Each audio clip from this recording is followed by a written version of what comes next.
Olá, seja bem-vindo a mais uma edição do nosso programa Café e Negócios, aqui do Núcleo de Comunicação da UNORTE, transmitido em nossas redes sociais e também pela TV Rio Preto, no canal 7 da NET. Hoje nós temos aqui uma convidada muito especial, muito importante, minha amiga, a Miriam Rocha, que está aqui na universidade já há algum tempo, né, Miriam? Seja muito bem-vinda. Obrigada, é um prazer estar aqui, agradeço o convite e no café, obrigada. Eu gostaria que você já começasse contando o seu histórico. Você está aqui na antiga UNORTE já há quanto tempo? Eu entrei em 1994. Eu vinha do Rio de Janeiro, né? Então, meu primeiro movimento, assim, mais ousado de sair da minha cidade, onde eu não tinha nem pensado, também saí, mas aconteceu uma oportunidade de vir aqui para o interior de São Paulo. E aí foi o primeiro movimento, assim, de mudança e acabei ficando. E já faz tempo? Já, e aí entrei na instituição em 94, a convite da direção na época, né, uma carga horária até menor. Então entrei como bibliotecária, depois eu estudei também, fiz a parte da especialização, depois eu entrei na graduação, fui professora aqui durante muitos anos e hoje em dia eu dou aula fora, só na pós-graduação. Então aqui eu não sou mais docente, mas eu fiquei mais de 10 anos dando aula aqui também, além de bibliotecária. E é a grande responsável aqui do nosso acervo. Sim, sou responsável, né, pelo serviço de informação aqui da UNORTE durante esse tempo todo, e né, o NORP agora o Norte. E aí, pensando nessas inovações todas, pensando nessa mudança, né, informacional, né, e tecnológica, e de que maneira a gente pode realmente atender dentro da universidade, né, as reais necessidades dos usuários, né, em relação a pesquisa, extensão, projetos. Então, estou nesse estudo agora, né, dessas transformações. A gente precisa mudar. Precisa atualizar, né? Você trouxe, né, posso dizer assim, trouxe a biblioteca virtual aqui para a gente já faz uns anos. Já. Né? E já está assim, acho que hoje os alunos já têm muito mais afinidade, mas consegue utilizar e vê a vantagem de utilizar esse acervo virtual, né? Sim, é que assim, existem as culturas, né? Agora o movimento é essa cultura informacional tecnológica, né? Que trouxe muitas facilidades, tanto que quando aconteceu a pandemia, nós não sofremos nada, porque nós já tínhamos esse recurso, né? Imagina se você não tivesse, imagina, 17 de março, sei lá, de 2020, o mundo parou, nós fechamos a instituição. Como é que ficaria? A biblioteca fechada, nós ficamos, né, impossibilitados de trabalhar fisicamente, como seria? E nós não sofremos absolutamente nada, nós simplesmente já tínhamos o recurso, então isso foi fantástico, né? Já tinha um ambiente virtual também, né? Já, e a cultura já vinha acontecendo de modo bem suave, assim, gradativo. Eu acho que isso deu um ponto a mais nessa cultura, né? Demos um passo a mais, porque aí todos começaram a usar, porque não tinha saída, né? E eu acho que isso contribuiu para facilitar essas questões culturais mesmo de acesso informacional eletrônico. É claro que a gente não vai morrer com essas questões do livro, né? Ultimamente eu tenho estudado muito isso. Como é que a gente vai fazer com esse acervo que é impresso, que está aí, né? Como é que a gente pode ainda trabalhar dentro desses recursos que são históricos, a gente pode trabalhar de todas as formas e abrir acervos. Eu gosto muito de trazer a parte cultural também. Eu preciso descer, eu quero descer, eu não quero mais estar onde eu estou aqui, sabe? Eu quero descer, esses livros precisam estar no meio das coisas acontecendo, no pátio, na cantina, esses espaços, sabe? E ter, claro, um movimento também um pouco mais silencioso para as pesquisas e estudos, tudo bem, mas a gente precisa estar mais no meio, sabe? Antigamente a biblioteca era não fume, não coma, não isso, não aquilo. Não, agora não. Agora tão isolado. Exatamente. Agora eu quero que ele venha prazerosamente para o seu café, por exemplo, na biblioteca, enquanto você lê. Isso é muito comum atualmente. É verdade. Então, nossos caras, a gente via muito. Ô Miriam, você sabe que ontem eu estive numa gráfica que faz encadernação e eu vi, na verdade eu fui levar um livro para restaurar. E vi ali, né, além de teses e publicações, mas também o pessoal restaurando o livro. Eu fiquei muito feliz porque é uma coisa que, a princípio, a gente fala, agora já tem todo o e-book, a parte tecnológica, né, e o pessoal não tem mais... Eu, particularmente, eu gosto e eu ouço muitos, tanto professores quanto alunos falando que ainda gosta de manusear. A gente gosta de rabiscar, né, escrever, anotar. Mesmo que num iPad você faça isso, num aparelho você faça...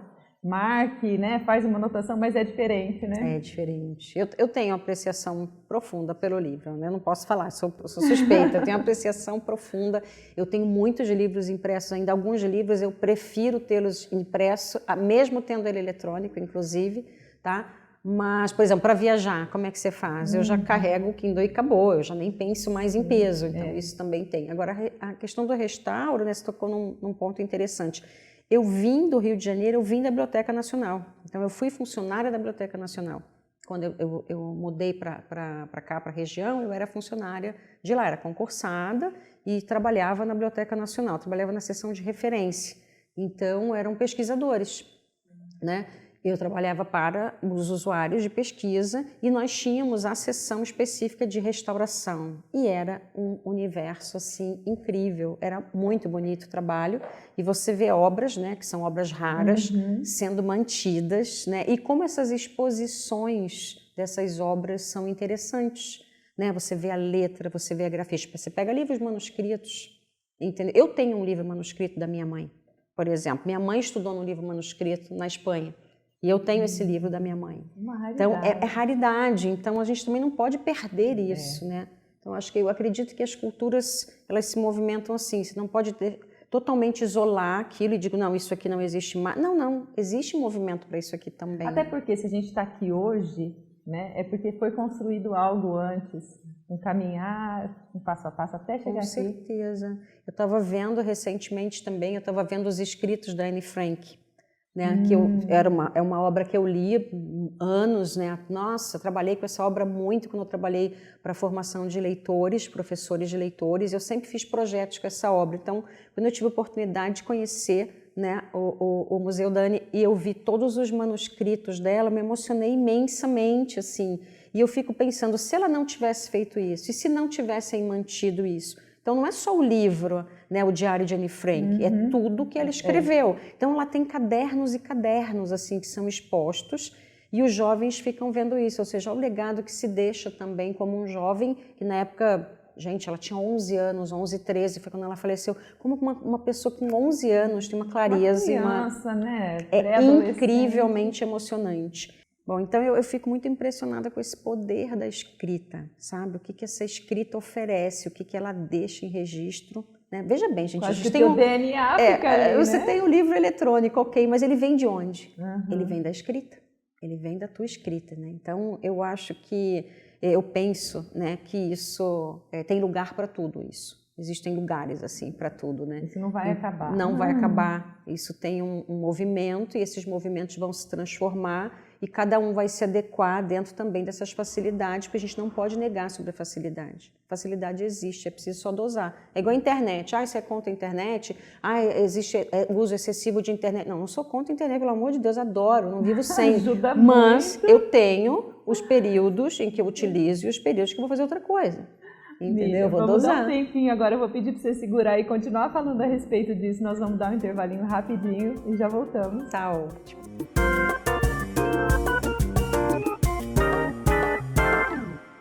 Olá, tudo bem com você? Ligado na Rádio Norte. Rádio Norte, sempre um bom papo, sempre boa música. Aqui você fica super informado.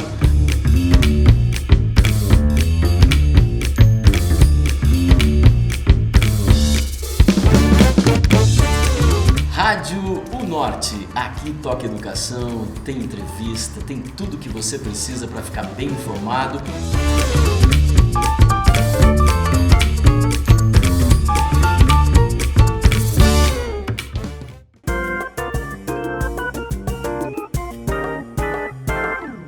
Já estamos aqui de volta. A Miriam estava falando a respeito da internet, né, Miriam? Como que a gente fica sem também, né? Impossível, agora é impossível. Então, acredito que esses movimentos agora já estão acontecendo, né, de direcionamentos para que não haja o excesso. Tudo em excesso é prejudicial, então que também não haja o excesso de uso de internet. Então, dosar isso, principalmente na infância, na adolescência, enfim, né, e não só, acho que adultos também. Então, eu acredito nisso. Agora, nas questões biblioteca, pesquisa, informação, isso foi um salto abissal, assim. Eu me lembro na UFRJ, foi meu primeiro trabalho em biblioteca universitária, foi na UFRJ, na Ilha do Fundão, no Rio de Janeiro, E nós fazíamos as pesquisas, né, para o mestrado e doutorado nas microfichas, pegando ficha por ficha, colocando lá no leitor para localizar uma informação. Essa solicitação, quando era fora do Brasil, era um processo, era um parto, né? Então, agora é muito fácil, a gente tem acesso a tudo. Hoje a biblioteca, assim, posso dizer que a biblioteca hoje ela não diz não. Isso é muito interessante. Você tem tal coisa? Não. A gente não tem mais não tinha. Você vai buscar. Eu era aluna na UFSCar e eu lembro de ter solicitado um trabalho também, eu não sei qual, da USP, se eu não me engano, e você pedia pela biblioteca para poder te entregar. Exatamente. Né? Aquele tempo que você fica esperando. Hoje a gente tem esse acesso com muita facilidade, né? Nesse intercâmbio, nesse cruzamento de informações via internet, que é fantástico, né? E um custo, né? Pensa no custo dessa informação. Pensa na questão de periódicos, por exemplo, eletrônicos. Nossa. Como é que nós estamos em periódicos? Nós gastávamos fortunas e fortunas, né, com assinatura de periódicos eletrônicos. Para editar uma revista impressa, quanto que você gasta?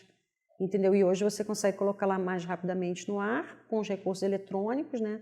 Então, tudo isso a gente precisa, né, colocar nesse custo-benefício, nessas inovações, nessas questões de acessos, principalmente. Fica tudo muito acessível, se a gente for pensar. Você acha que chega num ponto, por exemplo, eu vou falar de programa de TV, né? Às vezes que fica disponível a qualquer momento e as pessoas, às vezes, tá lá, a hora que eu puder, eu acesso. Acontece isso com o material também, assim, tá disponível na biblioteca, depois eu vejo, depois eu acesso. E esse lado negativo, no caso, né? Você acha que isso pode acontecer ou... Até pode, mas é como eu te falo, né? Existe um processo de conscientização, né, pessoal que também tem que existir quando a gente está falando em recursos eletrônicos. Vou dar um exemplo concreto também, que é muito ligado a isso. Durante a pandemia, tudo foi oferecido online. Tá, mas eu não vou estar online não, mas tem gravação? Isso. Entende? Tem gravação? Só que aí você perde, quando você está só na gravação, você perde a oportunidade de interação. Né? Porque se você está ali online durante o curso, com os materiais... Mais, na maioria das vezes, as pessoas não acessam depois para assistir. A não ser que seja, né, que vai ter uma prova, que vai ter algo que vai realmente te cobrar. Você não tem a pilha de livros impressos? Sim. Nossa, eu tenho uma pilha de livros. Você vai ter uma pilha de arquivos para assistir. Então, é dentro desse tempo que você vai ter que pensar. Então, por exemplo, às vezes quando eu estou com alguma aula atrasada, hoje, por exemplo, eu faço um curso na Dinamarca, que era impossível de se fazer online. Eu fiz uma especialização gigantesca de 2 anos em Nova York. Agora, acabei durante a pandemia, em 2021. Entendeu? Que foi o meu ato assim, mais ousado de ficar 2 anos estudando online, entende? Num curso seríssimo, com apresentações e aulas e tudo. E eu não perdi uma aula ao vivo, que não podia, não tinha muita facilidade assim, desses recursos, porque você tinha muita coisa para entregar e para interagir. Então, qual é a minha escolha? Né? Qual é a minha escolha? Não, eu quero entrar online, eu quero participar, eu quero ouvir, eu quero discutir, eu quero colocar alguma coisa na hora, quero fazer uma pergunta de interação no momento, tirar uma dúvida. Então, acho que isso vai muito de cada um, né? Eu preciso fazer minhas escolhas conscientes. Eu quero fazer um curso e esse curso eu quero fazer isso. Agora, não me tira a oportunidade de eu não ter horário e eu preciso muito fazer esse curso e eu vou ter essa responsabilidade de acessar esses arquivos e automaticamente eu vou assistindo isso rapidamente e cumprir o prazo aí do curso ou do material de aula, por exemplo, que eu teria que assistir.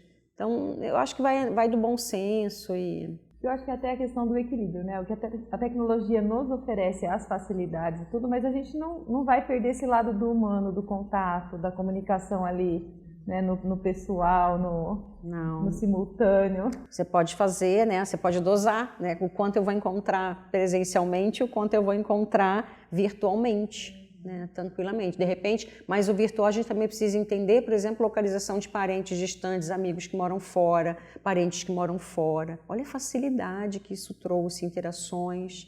Né? Então, é essa dosagem que eu acho que precisa acontecer, mas não vai me impedir de marcar minha viagem lá, ficar com meus parentes. Exatamente. Né? Então, tem isso. Acho que isso cabe em todas as esferas, né? Trabalho, estudo. Como é que você vê a questão, assim, o avanço disso? Como é que você vê essa tecnologia na questão da biblioteca, da universidade, daqui a algum tempo? Eu penso que agora a gente precisa direcionar, está no momento de direcionar. Porque, olha só, os alicerces já foram preparados, tá? A biblioteca saiu totalmente do impresso para oferecer impresso e virtual. Ok, ela conseguiu. Então, ela já se ajustou em livros, ela se ajustou em periódicos, ela se ajustou em serviços, sistemas que funcionam, né? Não adianta você ter só material. Você precisa de um sistema ágil que funciona, que abre um arquivo, que faz suas coisas da sua própria casa. Os alunos aqui renovam, reservam, fazem tudo da sua própria casa. Muito fácil. Né? Não tem peso, né? Você vê o pessoal da saúde com livros gigantescos, né, que não precisam mais do peso na mochila, nas costas, né, no carrinho. Ele pode fazer essas renovações todas da casa dele e só trazer no dia que ele realmente vai devolver. Então, nós temos vários recursos em relação a isso. Então, eu acredito que essa parte sedimentar, sabe, o alicerce, ele está todo pronto. Agora a gente precisa um pouco mais. A gente precisa saber até onde a gente quer chegar e como a gente vai contribuir para essa dosagem. O que a gente pode oferecer de serviços combinados, humanizar esses serviços, porque atrás de todo computador tem alguém. Ponto. Ponto. Atrás de todo computador tem alguém. Né? E essa inteligência artificial agora? Eu acho fantástico.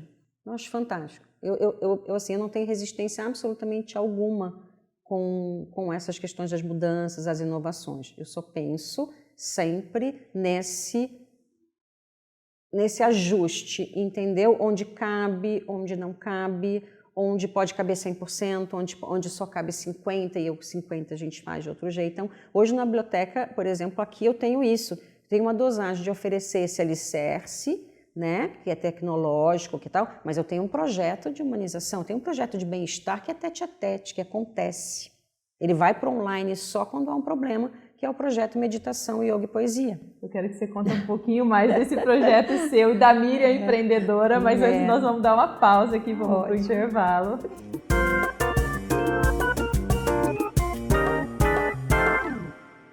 Olá, eu sou a Isabela e faço administração aqui na Unorte. É o único da região que tem uma agência de inovação. Na agência de inovação, a gente tem a oportunidade de colocar em prática as teorias aprendidas em sala de aula como se fosse no dia a dia de uma organização, incluindo conceitos sobre empreendedorismo, liderança e desenvolvimento de produtos, sustentabilidade, ética e compliance. A estrutura da Unorte também inclui laboratórios de informática, bibliotecas físicas e virtuais, auditórios e um corpo docente composto por mestres e doutores. Se você pretende fazer administração, é aqui.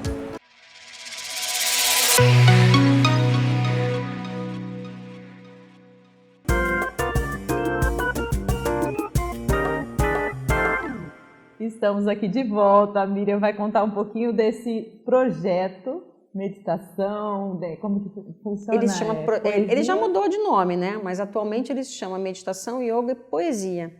Tá? Então são práticas de bem-estar, né? Práticas onde o aluno, o funcionário, e nós atendemos também a comunidade, eles vêm até a instituição em horário contraturno para que eles possam respirar, né?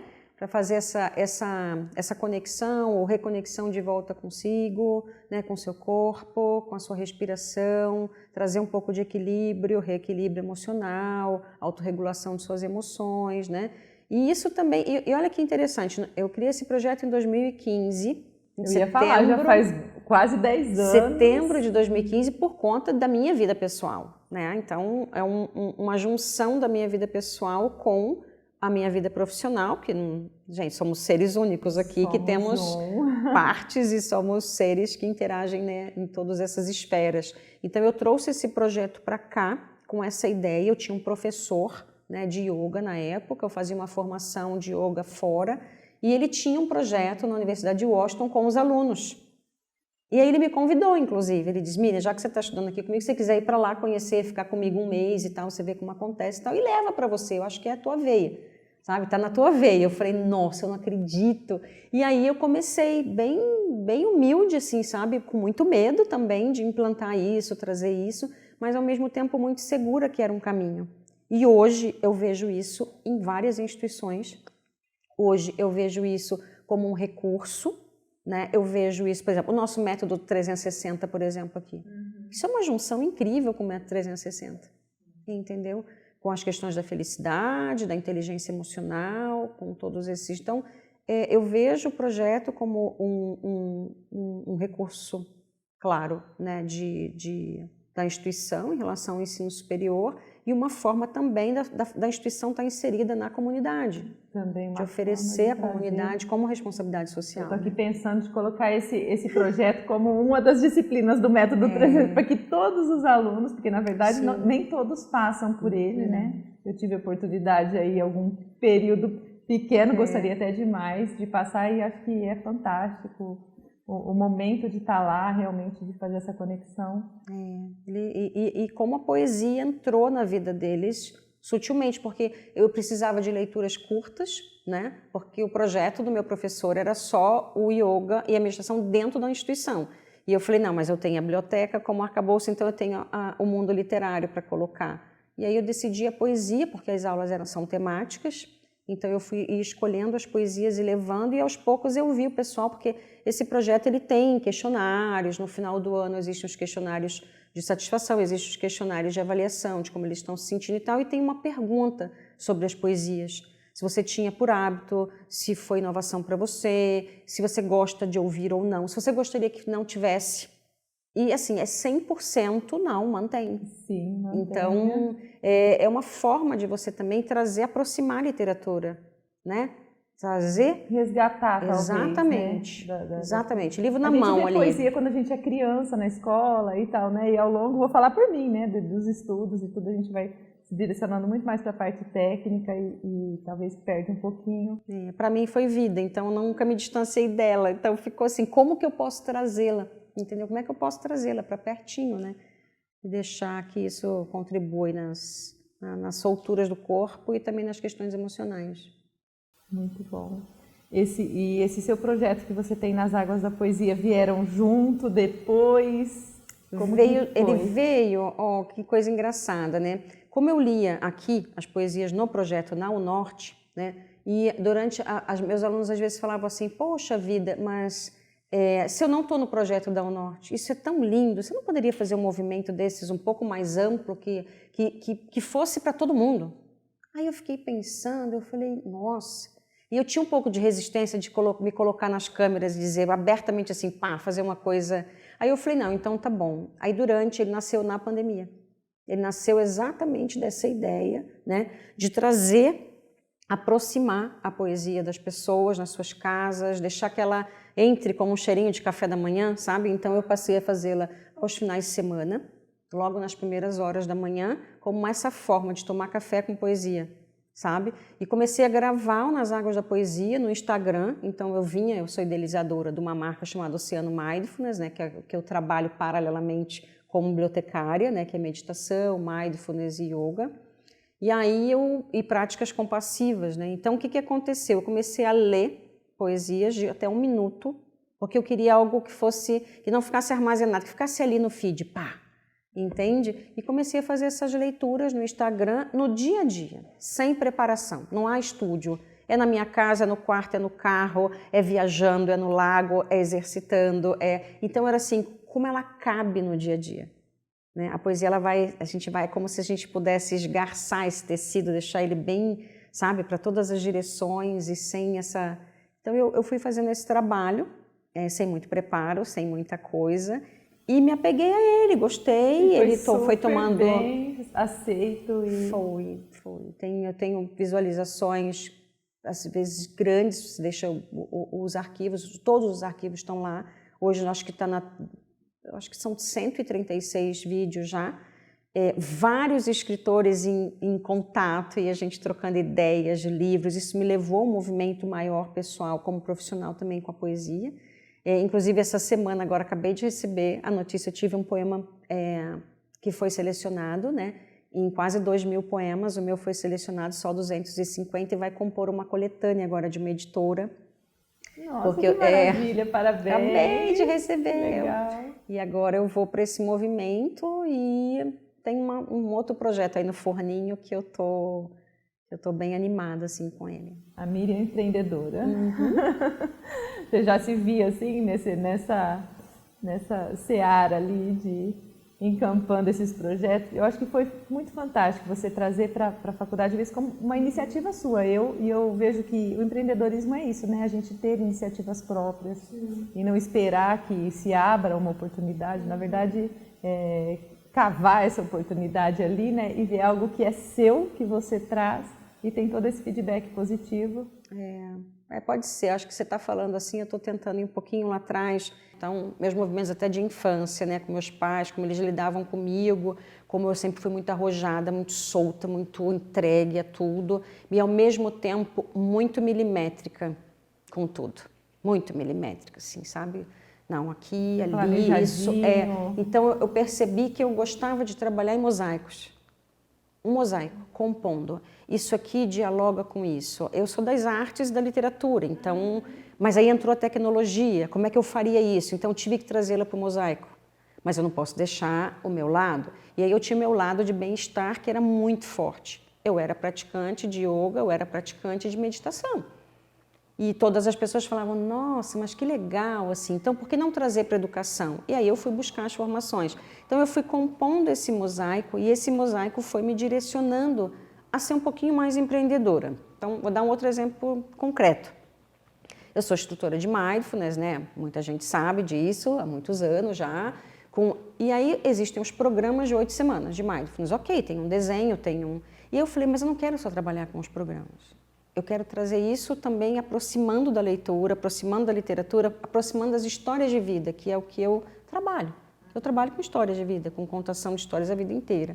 Então eu fui fazer um trabalho no Museu da Pessoa, eu comecei a fazer uns cursos no Museu da Pessoa, que são livros humanos. E eu estou muito voltada para isso agora. Então eu estou fazendo um trabalho fora, na library, né, na Human Library, que é a biblioteca humana, eu tenho participado das sessões deles, né, que são virtuais, né? E fiz esse curso, acho que eu já fiz 2 ou 3 cursos, ou 4, sei lá, do Museu da Pessoa, para trazer isso. E aí eu digo, meu Deus, eu medito, eu me solto, eu me centro e eu consigo trazer mais clareza para essas histórias que eu trago. Eu sou movida a vocês, você tem, né? Eu vou deixar uma sementinha, se você vai voltar para contar para a gente depois dessa história. E infelizmente a gente está chegando no fim, Miriam. Eu gostaria de ficar aqui mais horas conversando para você contar tudo isso, essa sua vivência, experiência, tudo que você tem a agregar. Vou deixar o convite, né, para os nossos alunos conhecerem mais de perto esse projeto, ou pelo Instagram, né, Oceano Mindful. O Oceano Mindful, minha marca pessoal, e daqui da biblioteca, biblioteca.norte, o norte.biblioteca. O norte.biblioteca. Tá bom? Um prazer estar aqui, agradeço demais e é isso, estou aqui. Obrigada, Miriam. Vamos encerrando, a gente se vê na próxima. Até mais.